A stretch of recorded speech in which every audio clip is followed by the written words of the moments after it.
En este bloque vamos a hablar de un tema que preocupa a todos, porque estamos hablando del ambiente, estamos hablando de contaminación. Ustedes recordarán, ayer pasábamos este informe sobre los peces muertos en gran parte de los cursos de agua de la provincia de Santa Fe, las explicaciones que se daban desde el área de medio ambiente de la provincia.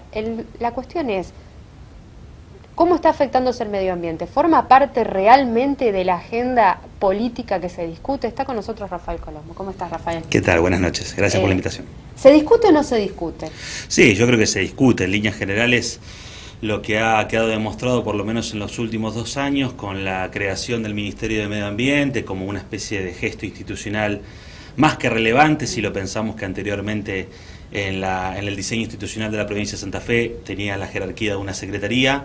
Yo creo que ha revitalizado y ha resignificado todo lo que tiene que ver con los temas y problemas ambientales en la provincia de Santa Fe y fundamentalmente a la discusión y al debate público abierto, participativo entre Estado, sociedad civil, organismos científicos en relación a los temas asociados a la cuestión ecológica. Yo creo que sí, en líneas generales podemos decir que ¿Qué sí. fueron a plantearle al gobernador? Nosotros como Capibara.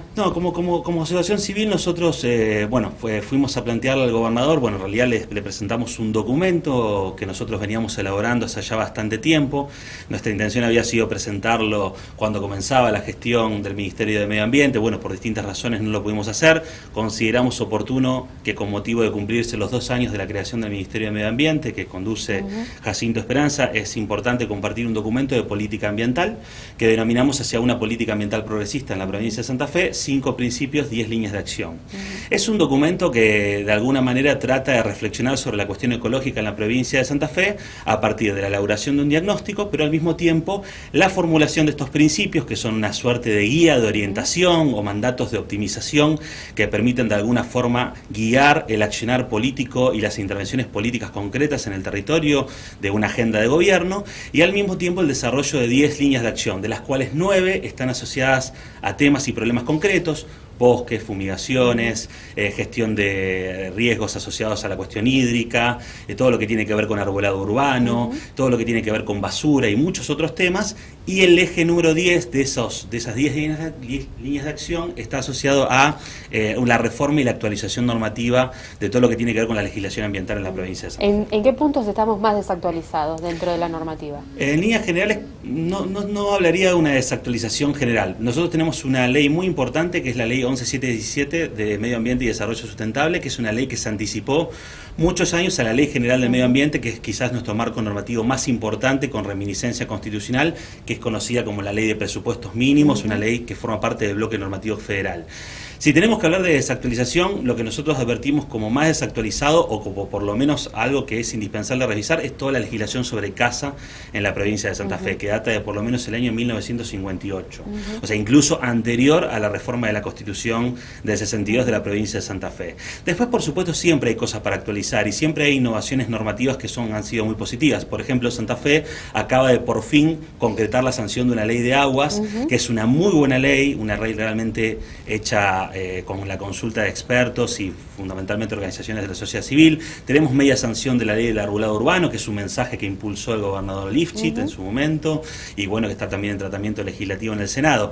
En líneas generales, la normativa se puede discutir, sobre todo, por ejemplo, en particular a fitosanitarios, o como nosotros pretendemos denominarlos, agroquímicos o agrotóxicos, que es un gran creo problema. Que es el gran problema, si bien hay una manifestación por parte de la ministra de Producción de avanzar hacia otro tipo de producción y obtener una normativa más acorde a la realidad. Esto es algo que sigue pendiente en la legislatura. Todavía las fumigaciones siguen generando mucho daño, incluso se ha conocido el caso de una menor en Bernardo de Irigoyen muy afectada desde el punto de vista de salud. Sí, sin lugar a dudas los casos son muy dramáticos y da cuenta de una urgencia que quizás la clase política no advierte acabadamente, sobre todo por el impacto que tiene en la salud de las personas y en el ecosistema en general. Nosotros como Capibara nos sentimos muy orgullosos de formar parte del colectivo Paren de Fumigarnos y de trabajar codo a codo con otras ONGs de la provincia de Santa Fe, como particularmente particularmente CEPRONAT, con quienes de alguna forma participamos de este colectivo que impulsa una mirada normativa diferente en relación a la cuestión de los agroquímicos en la provincia de Santa Fe, planteando una serie de reformas muy concretas como la prohibición de las fumigaciones aéreas, para dar un ejemplo.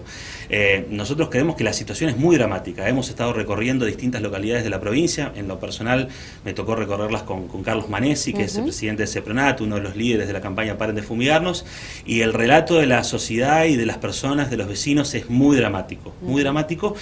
Nosotros tratamos de ponerlo en su debida perspectiva, pero verdaderamente el nivel de descontrol que existe sobre la forma en que se aplican las fumigaciones es muy notable. Hay una suerte de indolencia generalizada por parte de algunas autoridades locales a la hora de abordar estos temas, por supuesto con algunas excepciones, como puede ser el caso de Ceres recientemente, pero permanentemente estamos leyendo noticias de casos en donde escuelas, vecinos, casas completas o incluso poblaciones son asediadas por las fumigaciones practicadas indiscriminadamente, tanto por los propietarios de los campos, los aeroaplicadores o los aplicadores por vía de mosquito, y bueno, y por supuesto con una suerte de desidia estatal en todo lo que tiene que ver con los controles. No, pero al mismo tiempo el tema de la fumigación también genera una doble preocupación cuando hay inundaciones, porque a raíz de esta mortandad de peces que han aparecido en los cursos de agua, si bien se explicó que es una cuestión de oxígeno, muchos vecinos estaban muy preocupados porque decían que el agua que venía de estos campos que habían sido fumigados terminaba en los cursos de agua. Claro. ¿Ustedes creen que la mortandad de peces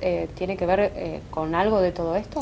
Nosotros podemos intuir muchas cosas en relación a lo que está ocurriendo, sobre todo los videos que están circulando y a los relatos de las personas que están viviendo en carne propia lo que está ocurriendo, que eso es también muy importante ponerlo siempre en perspectiva. Yo recupero una frase de Andrés Carrasco, quizás uno de los principales científicos que advirtió en sus investigaciones sobre esto, que planteaba que lo que él decía, que había demostrado en el laboratorio, era algo que ya sabían los vecinos de antemano, y lo cual eso creo que es muy importante y siempre debemos escucharlo. El Ministerio de Medio Ambiente acaba de plantear de que elaboró un informe en donde la principal causa de esta mortandad de peces obedecía a los descensos de la temperatura y la falta de oxígeno. Lo que nosotros vamos a solicitar, probablemente por medio a través de una nota o quizás de un acceso a la información, es primero que se ponga a disposición ese informe, ¿no? Que se publique adecuadamente en los medios tradicionales de la provincia, y al mismo tiempo que esos informes sean revisados por organismos científicos independientes, que aquí en la misma provincia de Santa Fe y en la ciudad de Santa Fe particularmente tenemos gente que se dedica a investigar.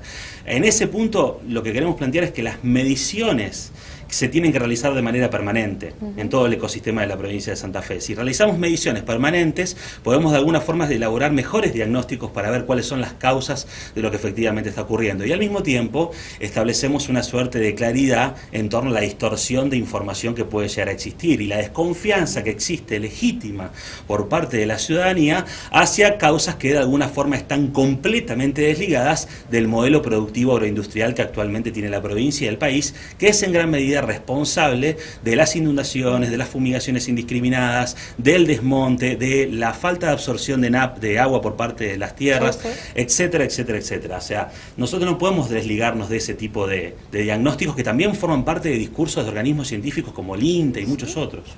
Rafael, queremos aprovechar que estás acá porque en los primeros días de este año se habló mucho sobre la contaminación de la laguna de Setúbal.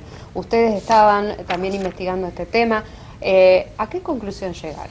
Nosotros en realidad no realizamos una investigación. Una investigación como la que mencionábamos recién. No, pero Nobleza obliga a reconocer que bueno, esto formó parte, el disparador inicial de este debate público, que siempre es saludable, proviene del ámbito científico, y lo cual eso es algo muy importante porque tenemos que recuperar el diálogo entre política, ciencia y sociedad, que eso es algo que permanece pendiente aquí en la provincia de Santa Fe y bueno, en general en el resto del país. Este informe que elaboraron los investigadores de CONICET planteaba un problema en relación a la contaminación por plástico.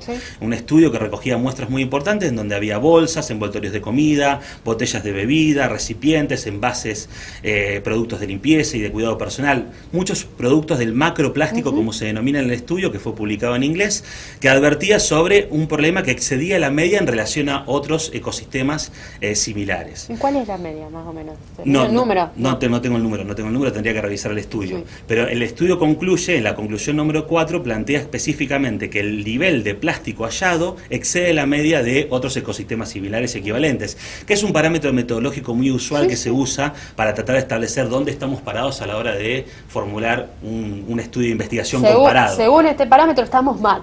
Según este parámetro estamos mal, pero bueno, la contaminación por plástico, dice el estudio, tiene una causalidad esencialmente doméstica, que eso es un dato importante porque hablaría un poco de nuestras conductas como ciudadanos de la ciudad de Santa Fe y sobre todo del área metropolitana en relación a cómo arrojamos indiscriminadamente nuestros residuos en estos ecosistemas, puntualmente en el sistema de la laguna Setúbal.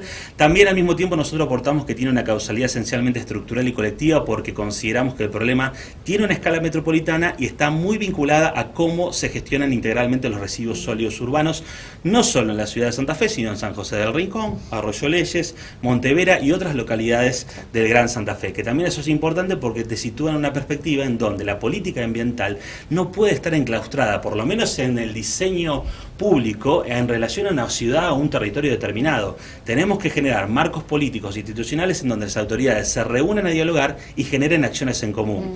Ese es un primer punto. Y el otro punto que también queremos señalar es que tenemos que elaborar propuestas concretas y tenemos que fortalecer la institucionalidad ambiental. Nosotros consideramos que estas oportunidades que, por ejemplo, en el contexto de la Maratón Santa Fe Coronda se volvió a revitalizar el tema, se volvieron a encarar acciones de concientización. Es muy importante la fase educativa. Tenemos que recuperar un poco la fase educativa en relación a cómo nos concientizamos nosotros como seres humanos y nuestra relación con el medio ambiente y con la naturaleza. Ese es un dato fundamental porque, como dicen algunos científicos y algunos estudiosos del mundo, los derechos de la naturaleza, pensarlos en el sentido de cómo históricamente nosotros nos hemos relacionado con el ambiente, lo hemos instrumentalizado, lo degradamos, lo contaminamos, lo consideramos como si fuera un objeto que podemos destruirlo cuando se nos plazca, es un poco ese paradigma que tratamos de destruir, un poco ese paradigma que tratamos de deconstruir de alguna manera para que efectivamente la sociedad se relacione de otra manera con la naturaleza. Y este tipo de acciones de contaminación por plástico dan cuenta de este fenómeno, por un lado individual y por un lado colectivo, y fundamental el rol que tiene que tener el Estado en relación a las políticas públicas. Y la última, y apretando tu brevedad, ¿con qué respuestas se fueron de la Casa de Gobierno? Yo creo que en primer lugar nosotros estamos muy conformes porque creemos que es importante que el gobernador escuche a las organizaciones de la sociedad civil y Nobleza obliga a reconocer que este ha sido un rasgo distintivo del gobierno del Frente Progresista de los últimos 10 años. Ha habido una fuerte impronta de diálogo con la ciudadanía. También encontramos a un gobernador muy interiorizado en relación a la agenda ambiental, muy preocupado por continuar o profundizar la jerarquización institucional del Ministerio de Medio Ambiente y al mismo tiempo también en relación al rol que puede llegar a tener el medio ambiente, no solamente en los temas de políticas públicas, que de los cuales hablamos largo y tendido, sino en relación a la reforma constitucional, que en el caso de que se lleve a cabo, uno de sus signos distintivos podría llegar a ser la cuestión ambiental. Y bueno, eso es muy importante porque a veces los primeros síntomas de cambio se pueden ir traduciendo en las regulaciones normativas.